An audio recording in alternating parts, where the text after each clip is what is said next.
예수님께서 제자들의 발을 씻기시는 이 모습은 섬김의 이 상징이 되었습니다. 그래서 지금도 교회뿐 아니라 또 세상에서도 이 세족식을 하는 경우를 우리가 봅니다. 예수님께서 마지막 유월절 만찬 자리에서 이 제자들의 발을 씻으셨습니다. 생각지도 못한 일이었기 때문에 이 베드로는 당황스럽고 이게 부담이 되었습니다. 이 손님의 발을 씻는 것은 종이 하는 것인데 선생님께서 제자인 자신의 발을 씻겨주신다니 이거는 있을 수 없는 일이었습니다. 그래서 베드로는 절대로 선생님이 자신의 발을 씻을 수 없다라면서 아주 강력하게 거절을 하죠. 그러자 주님께서 이렇게 해야 너와 내가 서로 관계가 있는 거다라고 말을 하자 베드로는 그러면 발뿐 아니라 아예 몸까지 다 씻어달라고 말을 합니다. 그렇게 하는 것이 주님과 특별한 관계에 들어가는 거라면 발뿐 아니라 온몸까지도 자신은 다 씻음을 받고 싶다라는 겁니다. 즉 주님과 특별한 관계를 갖는 것을 이 베드로는 얼마나 사모 있는가를 우리가 알 수 있는 이 대목이기도 합니다. 이렇게 우리는 본문을 통하여 주님 마지막 만찬 자리에서 제자들의 발을 씻으시는 모습을 우리는 보게 됩니다. 오늘은 이 일이 어떠한 의미가 있는가를 우리가 함께 살펴보려고 합니다. 첫째, 제자들의 발을 씻으신 것이 끝까지 사랑하시는 주님의 모습입니다. 이 사람들은 예수님이 제자들의 발을 씻어주신 것에 대해 의미 부여를 많이 합니다. 오늘의 주제도 그렇지만 가장 크게 그리고 자주 부여되는 의미는 이 섬김입니다. 선생님이 제자들의 발을 씻었으니 우리가 이렇게 이해할 수 있습니다. 그런데 예수님 당시에 발을 씻는 것은 종이 하는 일입니다.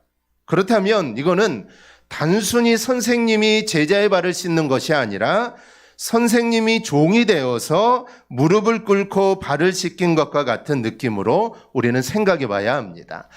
선생님이 제자들의 발을 씻어줄 수는 있죠. 가끔 할 수도 있습니다. 그런데 발을 씻는다는 것은 선생이 하는 일이 아닙니다. 이거는 종이 하는 일입니다. 그러니 이 의미가, 이 느낌이 조금 우리가 다르다는 것을 알 수가 있습니다. 요즘 이 갑질하는 사람들이 종종 이 무릎을 꿇으라고 하죠. 그런데 우리가 그런 장면을 보면 화가 납니다. 여러분 왜 화가 날까요? 무릎을 꿇는 것은 종이나 하는 일이기 때문입니다. 아무리 잘못했다 하더라도 사장과 직원 사이 아니면 손님과 이 서빙을 하는 직원 사이는 모두 다 동등한 인격을 가진 이 존재 대 존재입니다. 아무리 사장이고 직원이지만 동일한 사람이라는 것이죠. 그래서 설령 정말 그럴 만한 어떤 사유가 있다 하더라도 무릎을 꿇는 것은 절대로 요구해서는 안 되는 겁니다. 이것은 인간에 대한 예의입니다. 그런데 예수님은 그냥 알아서 무릎을 꿇고 제자들의 발을 씻기십니다.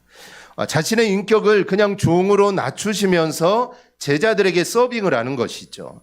정말 섬기는 마음이 없다면 예수님께서 그렇게 하실 이유가 여러분 전혀 없는 겁니다. 그럼 이 정도의 섬기는 마음은 어디에서 나온 걸까요? 1절에 나타납니다. 우리 1절 우리 함께 보겠습니다. 유월절 전에 예수께서 자기가 세상을 떠나 아버지께로 돌아가실 때가 이른 줄 아시고 세상에 있는 자기 사람들을 사랑하시되 끝까지 사랑하시니라. 아멘. 예수님은 이제 자신이 이 땅에 오신 목적인 십자가를 지실 때가 가까이 온 줄 아셨습니다.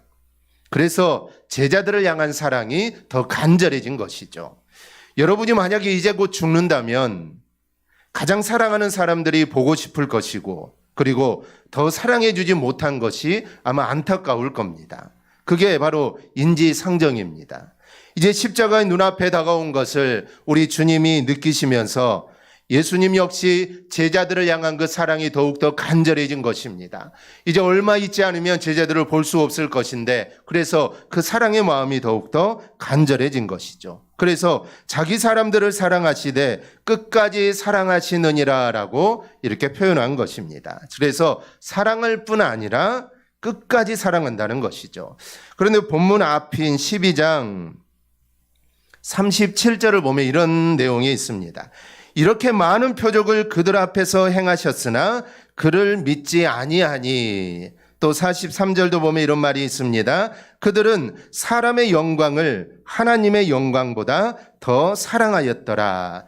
이들이 예수를 믿지 않았습니다. 예수님이 정말 수많은 기적들을 행하고 죽은 자도 살려주고 병자라는 병자는 다 고쳐주고 그들에게 사랑이라는 사랑을 다 나누어 줬는데 그들은 예수를 믿지 않았습니다. 혹 예수를 믿는다고 하는 사람일지라도 사람의 영광을 하나님의 영광보다 더 사랑했다는 것이죠.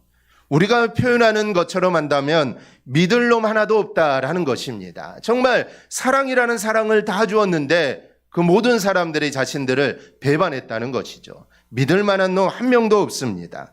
예수님의 뜻과 일치하는 사람은 거의 찾아보기가 어렵다는 것이죠. 심지어 예수님의 곁에 있는 제자들도 어떻습니까? 그들 또한 네가 크냐 내가 크냐 하면서 서로 다투면서 서로 싸웁니다. 예수님이 왕이 되면 내가 예수님이 옆에 있을 거야? 아니야 내가 될 거야 라면서 서로 높은 자리에 오르고자 그들은 서로 싸웁니다. 그런데 오늘 본문은 무엇을 증거합니까? 이런 사람들이 대부분이지만 세상에 있는 자기 사람들을 사랑하시되 주님은 끝까지 사랑하셨다라는 겁니다. 여러분, 사랑은 상대적입니다. 내가 사랑을 주는 만큼 사랑은 되돌아옵니다. 그런데 주님의 사랑은 그런 사랑이 아니죠. 주님의 사랑은 정말 일방적인 사랑입니다. 그리고 끝까지 사랑하셨다는 것이죠. 이 끝까지 사랑이라는 것은 최종적인 사랑, 사랑의 결정판이라고 할 수가 있습니다. 그런데 그런 사랑의 결정판, 그런 사랑의 표현이 바로 제자들의 발을 씻기는 섬김이었던 겁니다. 우리는 예수님의 사랑을 이야기하면서 주로 십자가만을 이야기합니다. 사실 예수님이 우리의 죄를 대신해서 지신 십자가는 이 사랑의 결정이라는 점에서 이거는 아무리 강조해도 지나치지 않습니다. 이 로마서 5장 8절을 보면 바울도 예수님의 십자가를 하나님이 우리를 사랑하시는 것을 증명하여 주신 일이라고 합니다. 우리가 아직 죄인 되었을 때 그리스도께서 우리를 위하여 죽으심으로 하나님께서 우리에 대한 자기의 사랑을 확증하셨느니라. 즉 하나님의 사랑의 확증은 십자가입니다. 아무리 하나님이 내가 너희를 사랑한다, 내가 너희를 용서해 주겠다 아무리 말한다고 한들 사람들이 말로만은 믿지 않을 것이죠. 그래서 하나님은 예수 그리스도를 십자가에 죽으심으로 우리에 대한 사랑을 하나님은 확증, 즉 최종적으로 도장을 찍었다라는 것이죠. 여러분, 우리 모두는 다 죄인입니다. 하나님과의 원수지간이죠. 우리는 하나님의 뜻대로 살지 못하는 존재들입니다. 그런데 그런 우리를 사랑해 주셨습니다. 말로만 하지 않으셨죠. 아들을 우리를 위해 보내주시고 그리고 그 사랑하는 아들을 십자가에 죽이셨습니다. 그 이유는 단 하나, 우리를 정말 사랑하셨기 때문입니다. 그런데 만약 그리스도의 십자가가 없었다면 우리에게 죄사함의 은총도 없었을 겁니다. 그러기에 십자가가 사랑인 것은 맞습니다. 그런데 십자가에만 머물러 있으면 여러분 곤란합니다. 주님께서 당신의 사람을 끝까지 사랑하는 모습을 수건을 두르고 발을 씻기시는 섬김으로 보여주셨기 때문입니다.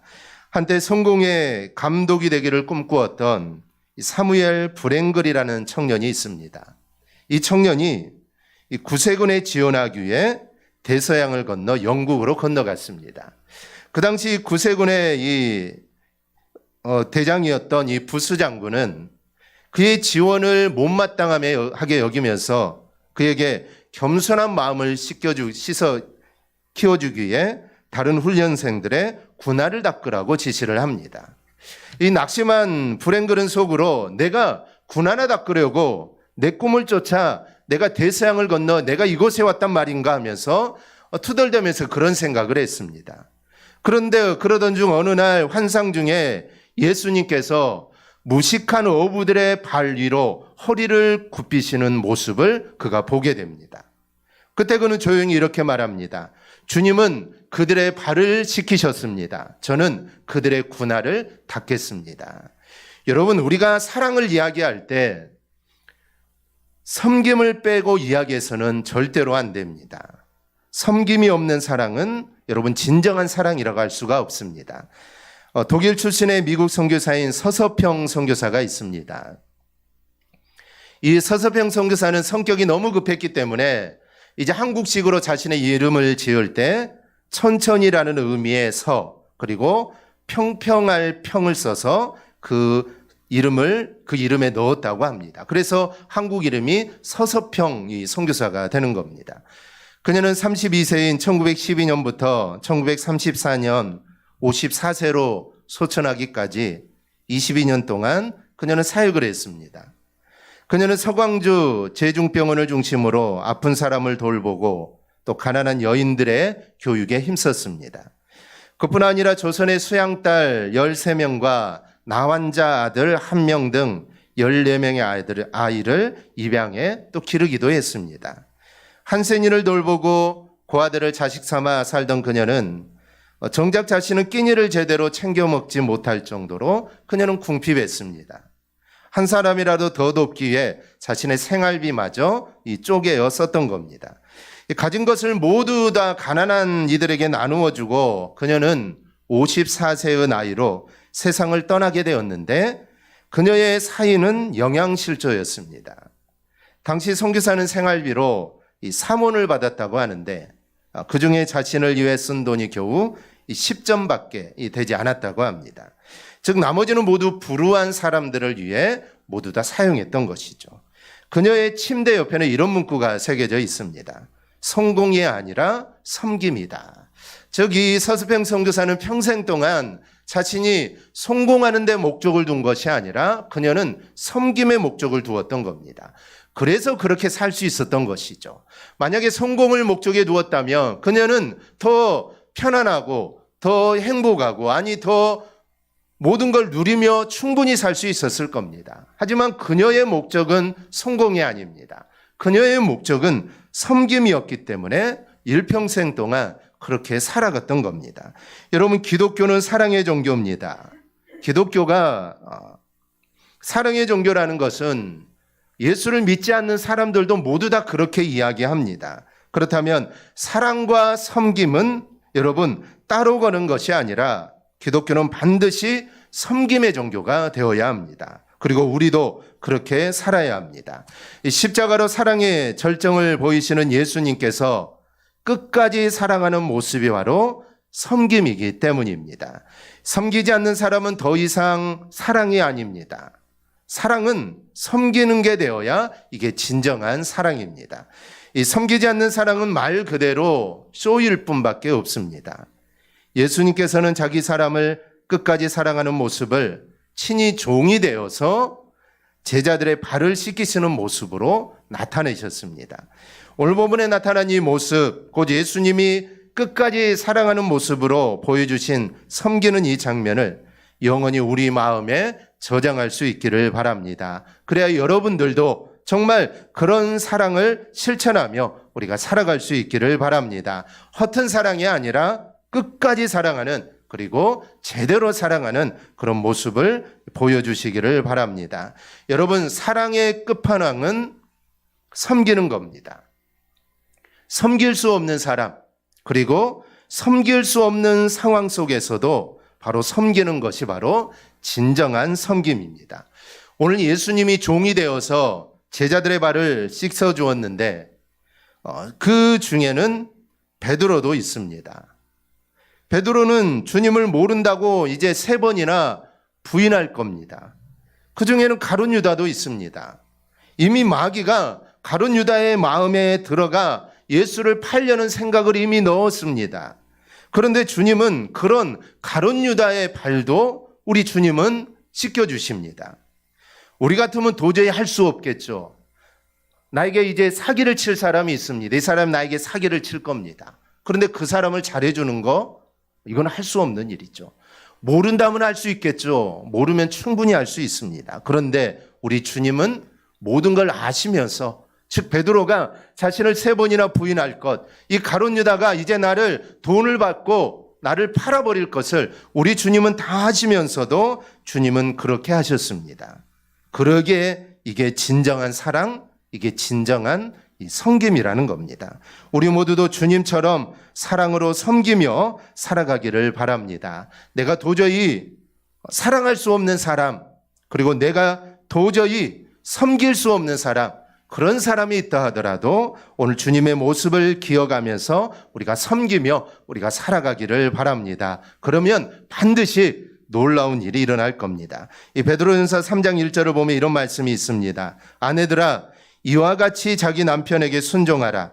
이는 혹 말씀을 순종하지 않는 자라도 말로 말미암지 않고 그 아내의 행실로 말미암아 구원을 받게 하려 함이니. 어거스틴은 고백록에서 이렇게 고백합니다. 나의 어머니는 아버지를 그녀의 주인으로 섬겼습니다. 그리고 하나님 당신께서는 저의 어머니로 하여금 행동으로 설교하게 하심으로 아버지를 당신에게로 인도하게 하셨습니다. 어거스틴의 어머니 모니카는 우리가 잘 아는 대로 이 방탕한 아들을 위해서 정말 끊임없이 기도했습니다. 그래서 결국 그 아들을 변화시켜서 위대한 성자로 만들게 되죠. 그런데 우리가 알지 못했던 하나가 있는데 이 어거스틴 어머니 모니카는 겸손과 순종의 삶을 통해 불신 남편도 변화시킨 위대한 아내였던 겁니다. 여러분, 어찌 불신 남편뿐이겠습니까? 세상의 모든 불신자들 역시 마찬가지입니다.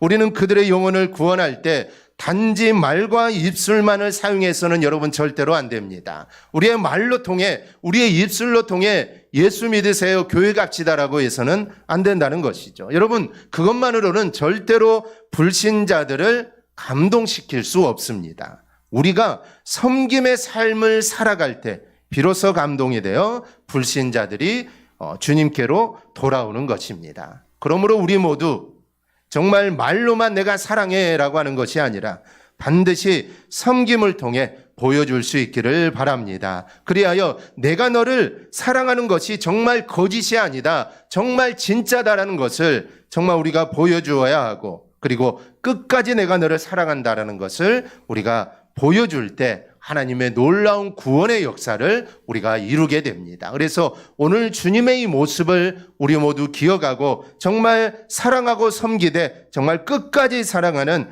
우리 모두가 되기를 주님의 이름으로 축원합니다. 아멘. 둘째로, 주님께서 제자들의 발을 씻기신 것은 주와 선생이 되어 본을 보이신 겁니다.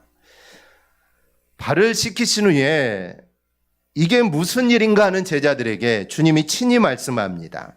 12절에서 14절입니다. 내가 너희에게 행한 것을 너희가 아느냐? 너희가 나를 선생이라 또는 주라 하니 너희 말이 옳도다. 내가 그러하다.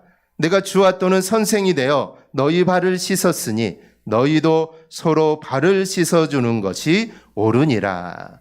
주님이 이 말씀을 하신 이 행동을 하는 데는 분명한 목적이 있었습니다. 그래서 내가 너희에게 행한 것을 너희가 아느냐라고 묻습니다. 그런데 사실 이거는 질문이 아닙니다. 제자들에게 너희가 아느냐? 그런 말이 아닙니다. 잘 보았지라는 확인입니다. 그래서 이어 말씀하시기를 당신이 주와 선생이 되어 너희 발을 씻었으니 너희도 서로 발을 씻어주는 것이 옳다라는 겁니다. 자신이 섬기는 것처럼 제자들도 섬기라고 본을 보여주신 겁니다.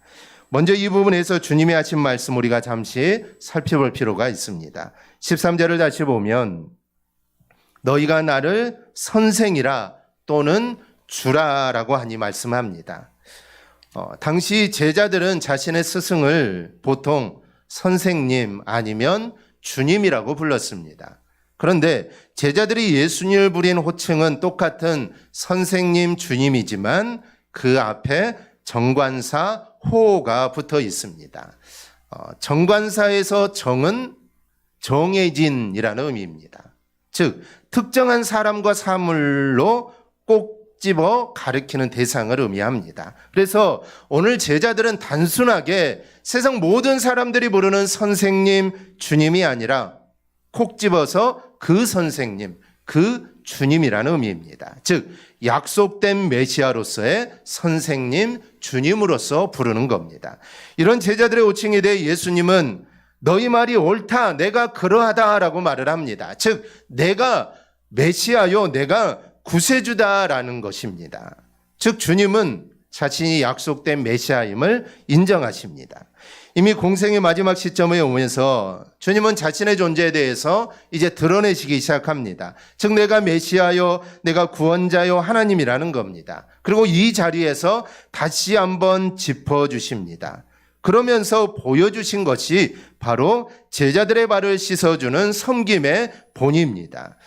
보통 내가 왕이다, 내가 임금임을 밝힌 후에는 왕에게 섬기는 예를 다할 것을 요구합니다.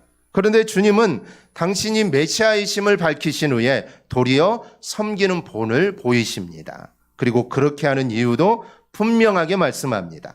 내가 주와 선생이 되어 너희 발을 씻었으니 너희도 서로 발을 씻어주는 것이 옳다라는 것입니다. 내가 왕으로서, 내가 하나님으로서, 내가 메시아로서, 내가 구원자로서 내가 발을 씻겼으니 너희도 발을 씻겨주는 것이 옳다라는 것이죠.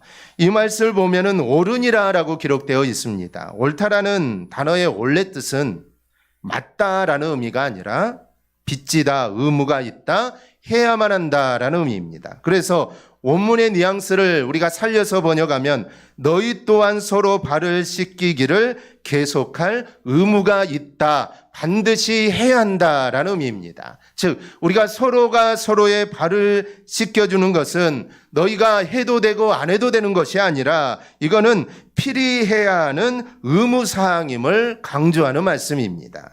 이 말씀에 따라 우리가 할 일은 분명합니다. 주님께서 당신의 존재를 드러내시면서 섬기셨다면 그의 은혜로 구원받은 우리도 마땅히 그런 자세를 가져야 합니다. 주님이 친히 발을 씻어주었는데 그분의 제자라고 하는 우리들이 그보다 못한다면 이게 어떻게 되겠습니까? 그래서 우리는 주님이 하신 것보다 더 섬겨야 하는 것입니다. 더 섬기지 못한다면 우리는 주님의 제자라고 할 수 없습니다. 주님께서 제자들의 발을 씻기는 것은 하나의 좋은 추억을 만들어 주심이 아닙니다. 약속된 메시아로서 그렇게 하셨음을 보여주는 겁니다. 주님의 희생으로 구원받아 제자가 되었다면 우리도 주님의 본을 따라 더 철저하게 서로 발을 씻어주는 자가 여러분 되어야 합니다. 만왕의 왕이신 예수님께서 섬기는 본을 보였습니다. 이 사실을 우리가 절대로 잊지 않기를 바랍니다. 우리는 만왕의 왕이신 주님의 제자입니다. 그러면 우리도 주님처럼 우리도 살아야 합니다. 주님처럼 사는 것은 섬기는 것입니다. 내가 직분이, 내가 장로고, 내가 권사고, 내가 집사고, 내 직분이 더 위라고 생각하는 것이 아닙니다. 내가 교회를 오래 다녔다, 이것도 중요하지 않습니다. 어찌 보면은 나의 직분이 집사가 되고 권사가 되고 장로가 되고 아니 목사가 되고 아니 내가 교회를 10년 다니고 20년 다니고 아니 내가 30년 다녔다면 우리의 섬김의 모습은 더욱더 짙어져야 하는 것입니다.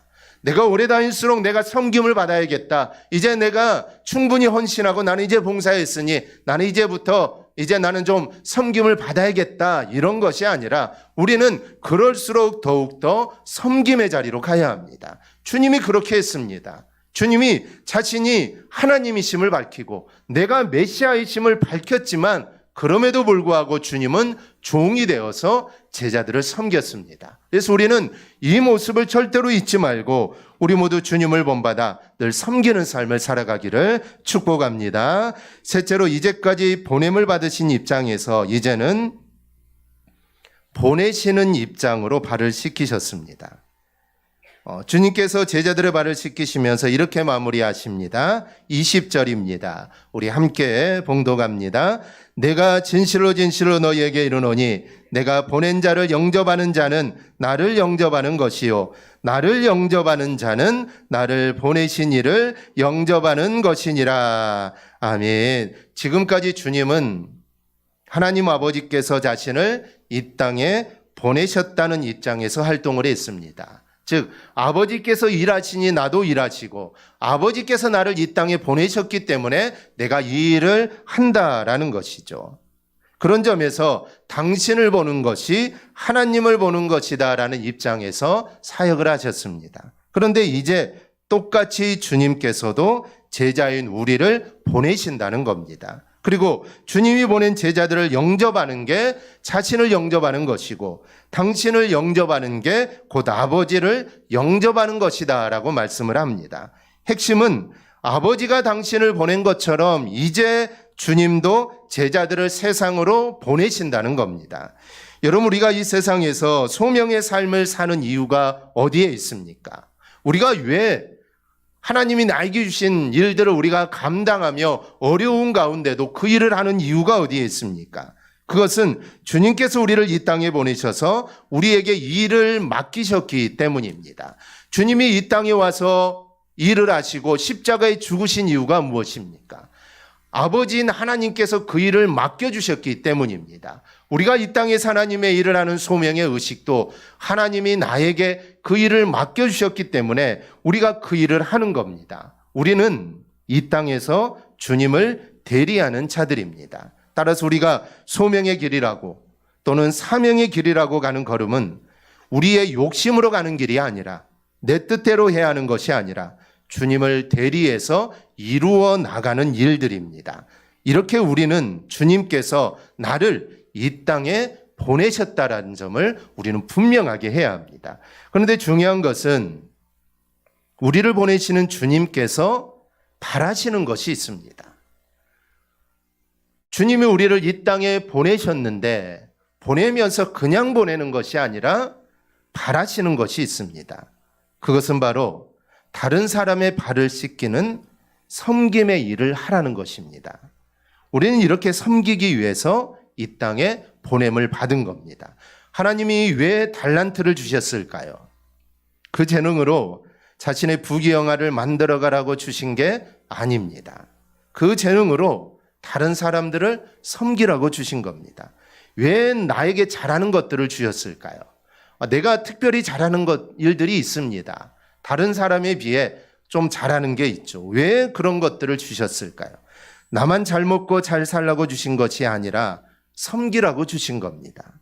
그러니 내 직업, 내 능력으로 먹고 사는 데만 사용하는 것이 아니라 주님을 위해서, 사람들을 위해서 사용해야 합니다. 즉 그것을 가지고 섬겨야 하는 것입니다. 오늘 우리는 이 땅에 섬기는 자로 보냄을 받았다는 점을 여러분 분명히 해야 합니다. 예수 그리스도의 십자가의 보혈로 구원받았다면 사랑의 끝판왕인 섬기는 낮은 자세로 우리는 나가야 합니다. 섬김을 받으려고 해서는 절대로 안 됩니다. 주님이 우리를 보내신 이유는 섬김으로 주님을 나타나려고 우리를 이 땅에 보내셨습니다. 우리가 섬기는 자가 될 때 비로소 주님이 드러나게 되고 우리의 사명을 잘 감당하는 것입니다. 설교를 마치기 전에 주님이 하신 말씀 하나를 더 생각해 보겠습니다. 제자들을 보내시면서 주님이 이렇게 말씀하십니다. 16절, 17절입니다. 우리 함께 보겠습니다. 내가 진실로 진실로 너희에게 이르노니 종이 주인보다 크지 못하고 보냄을 받은 자가 보낸 자보다 크지 못하나니 너희가 이것을 알고 행하면 복이 있으리라. 아멘. 종은 누구고 주인은 누구입니까? 종은 우리이고 주인은 주님이십니다. 보냄을 받은 자는 누구고 보낸 자는 누굽니까? 보냄을 받은 자는 우리고 보낸 자는 주님이십니다. 그런데 보내시는 주님이 이렇게 말씀하십니다. 종이 주인보다 크지 못하라는 것을 알고 행하면 복이 있을 것이다. 보냄을 받은 자가 보낸 자보다 크지 못하다는 것을 알고 행하면 복이 있을 것이다. 왜 이런 말씀을 하셨을까요? 우리가 주님의 보냄을 받고 이 땅에서 일을 하다 보면 존경을 받을 때가 있습니다. 이 성도가 성도다우면 사람들로부터 존경을 받죠. 그러면 그런 존경을 받을 때 우리는 기억해야 합니다. 나는 종이고 주님이 주인이신데 주님이 받은 존경을 내가 대신 받아야 하느냐?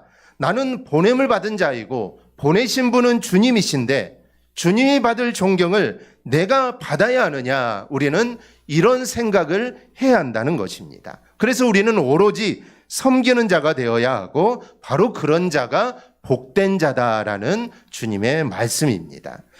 작년에 한국의 대표적인 이단을 다룬 다큐멘터리 나는 신이다라는 이 다큐멘터리를 보면 전부 어떤 모습이 나타납니까?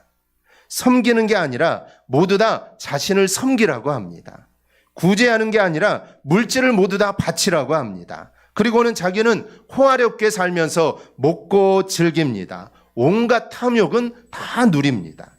끝까지 섬김의 모습을 보여주셨던 주님의 모습과는 여러분 너무나도 다른 모습입니다. 이런 자들은 결코 주님의 역사를 이루는 자들이 될 수 없는 것입니다. 그러기에 그들은 이단인 것이죠. 주님의 모습을 본받지 않습니다. 그러니 그들은 다르다라는 것입니다. 우리는 이러한 모습을 반면교사로 삼아 우리도 나도 모르는 사이에 내가 섬김을 받으려 하고 내가 대접받으려 하고 요구만 하고 먹고 입는 것에 신경을 다 빼앗기면 우리는 그들과 다를 게 하나도 없는 것입니다. 그러므로 우리는 철저하게 섬기는 자가 되기를 축복합니다. 철저하게 낮아져야 되고 철저하게 예수님을 나타내는 여러분들이 될 수 있기를 바랍니다. 그리하여 정말 주님을 닮아가는 참된 제자가 되기를 주님의 이름으로 축원합니다. 아멘. 기도하겠습니다.